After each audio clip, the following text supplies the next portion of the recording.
सगळ्यांचा. देशप्रेमाने उत्फुल्ल भरलेल्या, देशभक्तीचा सुगंध तळमळलेल्या तिरंग्याच्या रंगात रंगलेला आजचा हा दिवस.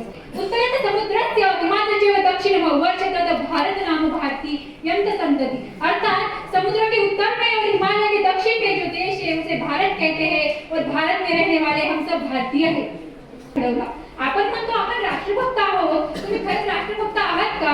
52 सेकंदात राष्ट्रगीत म्हणल्याने कोणी राष्ट्रभक्त होत नाही, किंवा 15 ऑगस्ट आणि 26 जानेवारी दिवशी स्टेटस ठेवल्याने वंदे मातरम म्हटल्याने सुद्धा कोणी राष्ट्रभक्त होत नाही.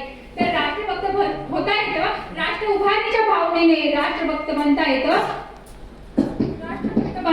कर्तव्यनिष्ठतेने, इमानदारीने. राष्ट्रभक्त बनता येतं देशाच्या प्रगतीच्या प्रत्येक पावलांनी. तुम्ही खरंच राष्ट्रभक्त आहात का?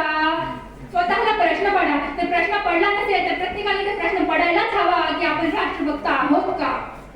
रंग बलिदानाचा त्या तिरंग्यात पहावा, उत्साह देश प्रेमाचा अंगी संचारावा आणि जय घोष भारत मातेचा आसमंती गुंजावा, आणि जय घोष भारत मातेचा आसमंती गुंजावा.